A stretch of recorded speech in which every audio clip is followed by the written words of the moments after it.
안녕하세요. 이것이 신앙 고백이다 시리즈 7권 중 세 번째 책 하이델베르크 교리 문답서 제3주일의 제7문의 첫 번째 시간입니다. 1주일에 우리가 주제가 위로였고요. 첫 번째 주일이었죠.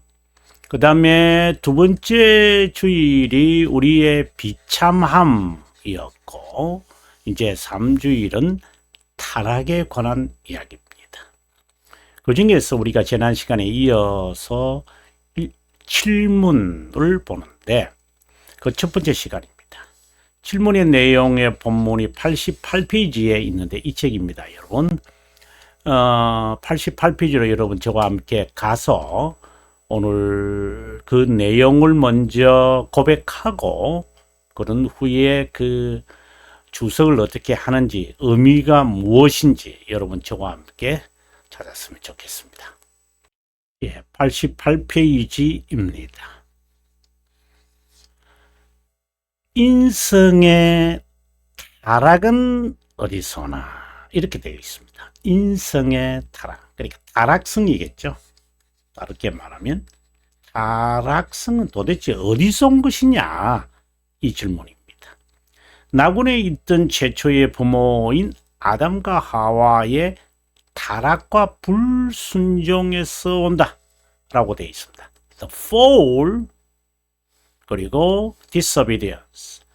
근데 이제 여기서 말하는 이 타락, 그죠? 그리고 우리가 말하는 이 타락, 조금 성격이 조금 다른데요. 그것을 우리가 좀 한번 밝히고, 물론 이제 뭐 타락하리가 같은 개념이 아니라 우리가 알고 좀 갔으면 좋겠다는 생각입니다. 예, 우리가 이제 우리말로 타락 이렇게 우리가 하잖아요.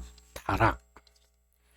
예, 타락이라고 하는 단어를 보면 depraved A자입니다. 예. 그리고 to fall from. 그리고 어떤 때는 이제 헷갈려서 쓰는 경우도 있습니다만은, 예, corruption. 이런 이제 단어들을 이제 보통 씁니다. 자, 그렇다면 타락이라는 말과 부패, 타락이라는 말도 또 두 가지로 또 나누어지는데 이 부분을 우리가 한번 차이를 좀 봤으면 좋겠습니다. 그러니까 deprave 이라고 하는 말은 그 비도덕성, 사악하다라고 하는 그런 겁니다. 사악하게 만드는다는 거죠. 그래서 영어로 보면은 make 이렇게 됩니다. make immoral. 그러니까 비도덕하게 만드는 겁니다. 그리고 fall from이라는 것은 상태를 말합니다. 또 떨어짐이잖아요. 떨어짐. 그죠? 부패라고 하는 것은 썩었다라고 하는 의미잖아요.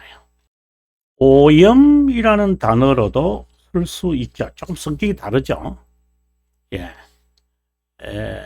비도덕성하고. 그래서 우리가 타락, depravity라고 말할 때에 비도덕적이다, 부도덕하다, 이렇게 우리가 보면 좋겠고요. 이것은 상태를 말하는 것이다.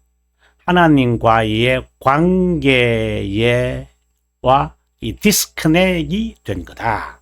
그 다음 여기서 말하는 부패는 썩었다, 오염하니까 이제 썩은 것이죠.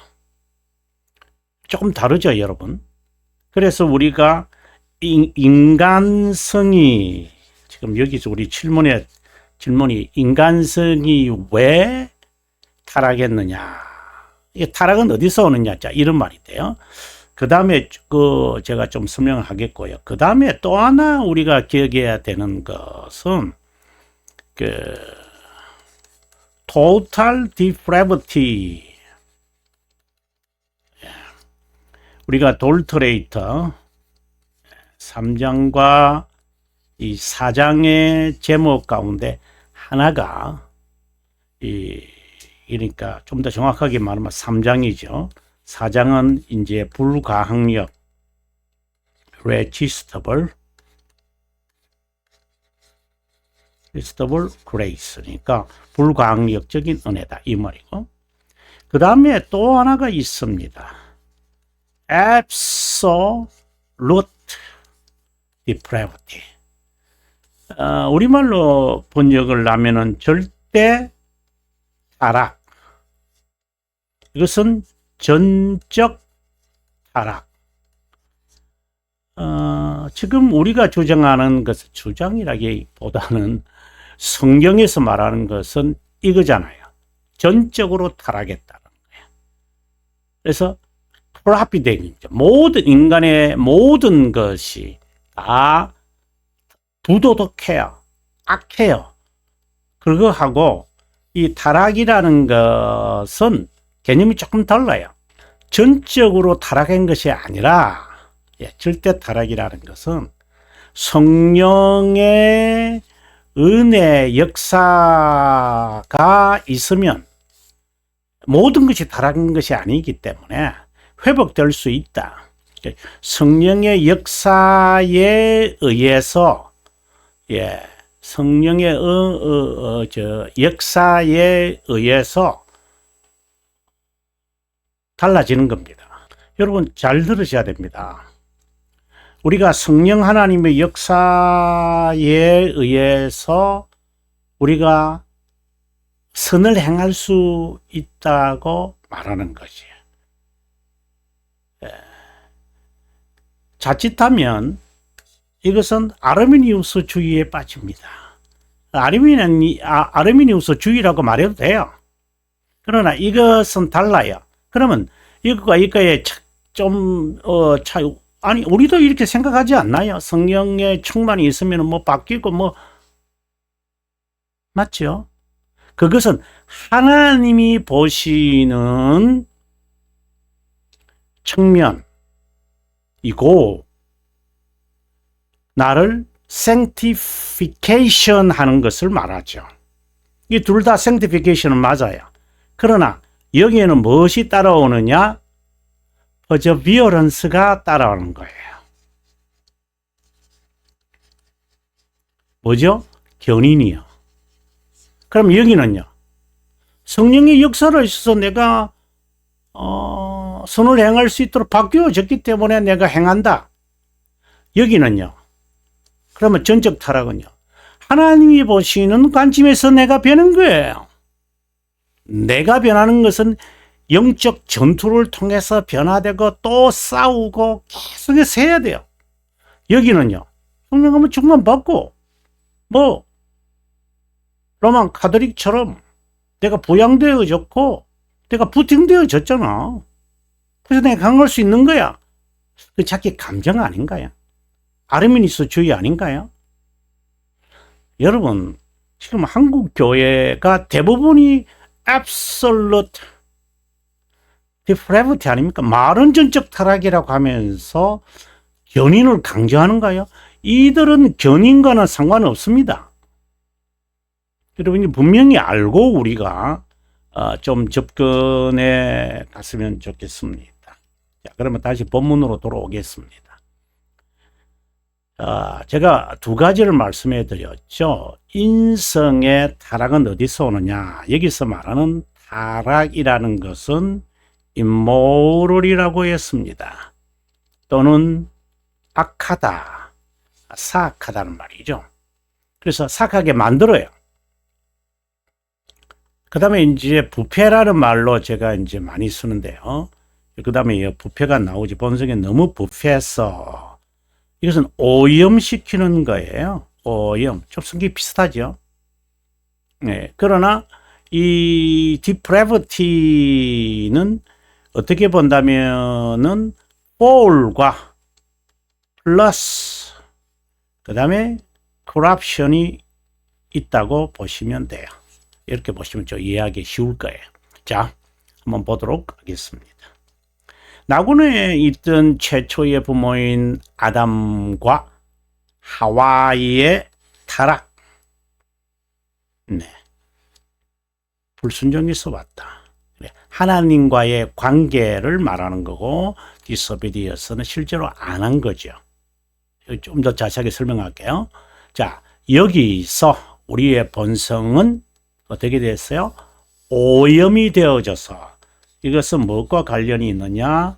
영의 기능과 관련을 갖고 있어요. 그래서 우리가 돌토레이터 3, 4장 1항에 보시면 참 잘 나타나는데, 우리 잠깐 보겠습니다. 495페이지입니다. 495페이지고요. 이것은 3, 4장 1항에 관한 겁니다. 인간성에 끼친, 여기죠. 인간성에 끼친 타락의 결과 봅니다. 타락이 인간성에 끼친 결과, 뭐 이렇게도 관계없습니다. 기본적으로 하나님의 형상을 따라 만들어졌다. 오성, 그리고 참되고 구원하는 지식으로 꾸며졌다. 자, 그 다음에요. 심정과 의지, 애정, 전인, 이 모든 것이 어떻게 됐어요? 상실하고 말았다. 이게 됐습니다. 상실하고 말았다. 이와는 반대로 이제 타락을 하고 난 다음에 반대로 어떻게 되어졌느냐? 왜곡된 판단 오성이죠. 이렇게 되어졌죠. 애정은 불결하게 되어졌고 모반하게 되어졌다. 상당히 대조적이죠. 그래서 창조 전과 타락 후에, 창조 전이 아니라, 타락 전과 타락 후에 이 대조가 잘 드러나는 부분이다라고 봅니다. 그럼 다시 본문으로 들어오겠습니다. 자, 그러면 제가 어떻게 해석을 하는지 한번 볼까요? 제 질문은 하나님께서 인간을 사악하고 빙퉁거려지게 창조하지 않았고 자발적으로 선택하고 행동하는 자유의지를 줬음에도 불구하고, 자, 자유의지를 자발적입니다. 여러분, 마음대로라고 하는 것이 아니라 자발적으로. 자, 이것을 대해서는 우리가 알려면 9장 1항과 2항을 보면 참 도움이 됩니다. 웨스트민스터 신앙 고백서를 말합니다. 자유의지잖아요. 9항이요. 그 다음에 이제 10장이 이제 부르심, 이렇게 나오겠죠. 죄가 세상에 들어오게 된 경로에 관한 겁니다. 이것은 타락에 관한 것이다. 여러분, 타락을 그러면은 fall로 볼 것인가, depravity로 볼 것인가. 그럼 여기서는 뭐라고 되어질까요?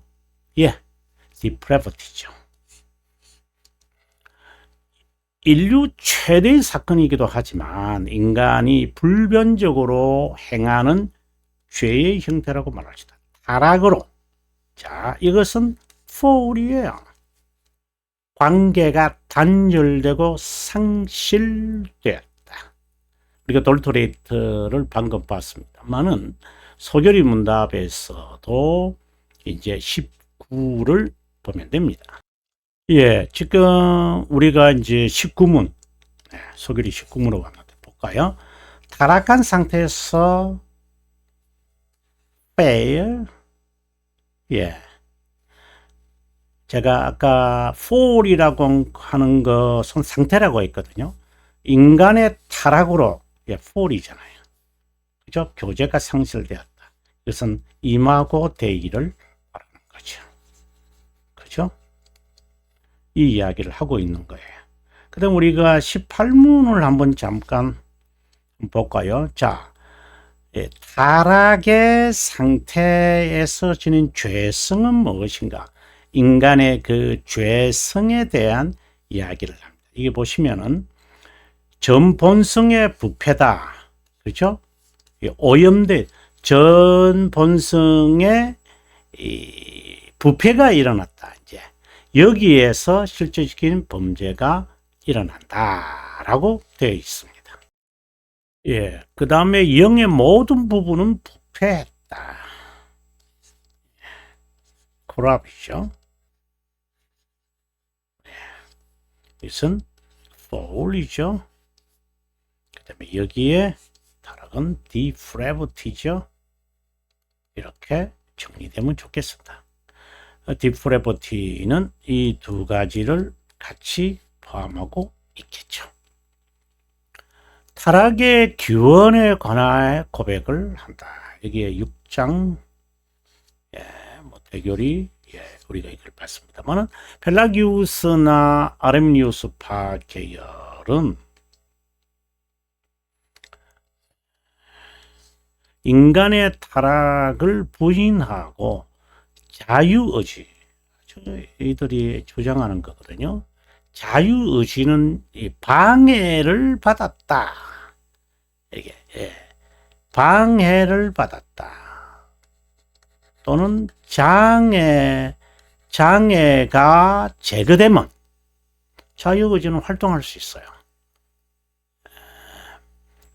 그렇다면은 근데 성령의 능력을 할 수 있는 거예요. 우리가 하나님의 선물인 믿음 이걸 받으면 이 자유의지는 달라져요. 중성이 되어져도 달라져요.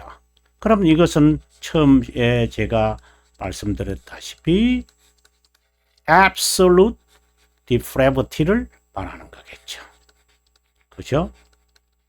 이렇게 되죠. 절대 타락이다. 하지만 이것은 잘못된 거죠. total depravity가 되어져야 돼요. 그죠? 우리 개념을 이와 유사한 개념을 제가 여러분들에게 아마 설명한 적이 있었는데 우리가 솔라 스크립투라와 프리마 스크립투라의 차이점. 프리마 스크립투라가 솔라 스크립투라인 것으로 착각하고 있는 사람. 이것은 성경 제일이잖아요. 성경 제일로 오순절파들이 성령 운동하는 자들이 이걸 잘 주장하는 자들이에요. 또 로만 가톨릭도 이런 자세를 갖고 있어요. 솔라 스크립투라는 개혁 신앙인들이 고백하는 내용이죠. 루터란들도 뭐 처음에는 그랬지만 그렇죠. 이것은 성경 외에는 어떠한 것도 인정하지 않아요. 여기서는 전통도 집어넣겠다 하는 로마 가톨릭이에요. 그러면 성경 제일로 주장하는 오순절파는 전통이 아니라 은사를 받는다. 지금도 하나님은 계시한다. 그러나 성경을 우선적으로 두겠다. 이런 그 마음을 갖고 있는 자들이잖아요. 이제 그거와 유사하죠. Absolute pravity, total pravity. 헷갈리지 않았으면 좋겠습니다. 인간의 타락을 부인하고 자유의지만큼은 부패하지 않았다고 주장한다. 이런 왜곡은 인간 측면에서만 보고 구원의 진리를 해석하기 때문에 일어난다. 예정은 하나님의 측면이고 자유의지는 인간의 측면이다. 더욱이 예정이나 자유의지와 같은 것은 모두 여기에 종속돼 있다. 인간은 하나님의 형상으로 선하게 창조돼 그분에 대해 올바로 알고 사랑하고 영화롭게 하고 찬양함으로 영원한 행복을 누리게 돼 있었다. 선하게 창조되었다는 것은 그분이 보시기에 좋았다는 것이고 만물을 통해 자신의 선하심과 부성애를 명시하신 것이다. 창조시에 인간은 하나님의 형상을 지니고 있었기에 인성은 우리 앞서 찾아봤습니다만 참 고유했다, 고결했다. 예, 이 부분은 우리가 읽었으니까 넘어갈게요. 고결한 상태에 있을 때 하나님은 인류의 대표자인 아담과 언약을 맺었다. 자, 언약이라는 이 개념을 분명하게 하셔야 합니다. 여기는 그대로 받아들이셔야 됩니다. 시간상으로 창조 후에 드러나는 언약이지만 이 형태로 드러난 거죠. 하지만 이것은 영원한 자비함의 명시다. 하나 영원에서의 자비함에 드러나며 또 좀 더 구체적으로 말하려면 그 선택 또 구원의 진리 이렇게 설명해도 돼요. 구원의 진리가 언약이라는 이제 형식을 통해서 폼이죠. 폼을 통해서 나타난 거예요. 그래서 우리가 언약 신앙인이다라고 말할 때는 영혼을 믿는다는 모든 시작이라 말 좀 이건 우리의 표현인데 영혼이라는 것에서 나와서 영혼으로 돌아간다. 그래서 로마서 11장 36절 모든 것이 아버지께로 주께서 주로 말미암고 주께로 돌아간다. 이제 이것이 참 훌륭한 하나님 말씀인데 정말 잘 지적을 하고 있죠. 우리의 모토로. 그래서 영원이라는 개념을 언약 신앙에서 빼버리면 그것을 구체적으로 말하려면 이제 예정이라고 되어 있는데 아무것도 남지 않아요. 그래서 언약을 칼빈 선생은 여기서 이제 자유의지에 대한 이야기고 10장은 이제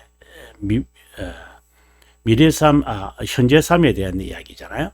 이제 이거 그게 아니라 언약에 관한 거죠. 구약 성경에서 나타난 언약. 서로 이제 유사성을 이제 이야기하는 거죠. 복음과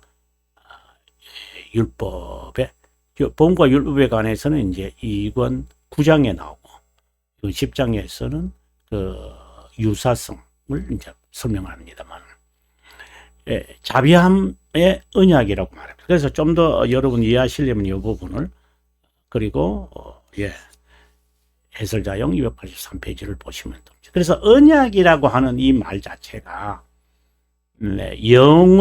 영원에서 작정된 하나님의 그 구원의 진리.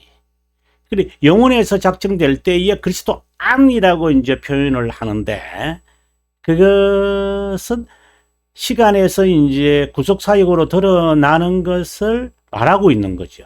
그분이 이들을 하나님의 자녀로 딜리버 하시고 세이브 하실 분이다. 이런 이제 내용들이 다 포함되어 있는 자비함이 실제로 우리에게 와닿게 되어지는 것은 언약이란 카버넌트라고 하는 말이죠. 그런데 그것을 이제 신학자들이 창세전에는 행위 언약이다. 그리고 타락 후에는 은혜 언약이다. 또 은혜 언약을 율법과 복음의 시대로 나누어지는 이야기가 이제 그 웨스트민스터 신앙고백서 7장에 잘 나타나잖아요. 그러다 보니까 이제 우리가 언약이 막 복잡하게 되어지는데 실제로는 하나다. 이해를 위해서 새 언약과 옛 언약, 옛 언약은 율법 시대, 그리고 복음 시대는 새 언약이다. 이것을 합쳐서 은혜 언약이고, 그 다음에 창조 시에 행의 언약이 있고, 이걸 다 합치면 자비함의 언약이다. 이제 이렇게 우리가 보는 것이죠. 여러분 복잡 안 했으면 좋겠습니다. 자, 이 부분에 대해서 우리가 다음 시간에 한번 좀 더 깊게 공부하기로 하고요. 우리가 다음 시간에 이제 90페이지 되겠죠? 네, 90페이지에서 여러분 뵙도록 하겠습니다. 긴 시간 동안 시청해 주셔서 고맙습니다. 저는 다음 시간에 만나 뵙기를 원합니다. 남은 시간 행복하십시오.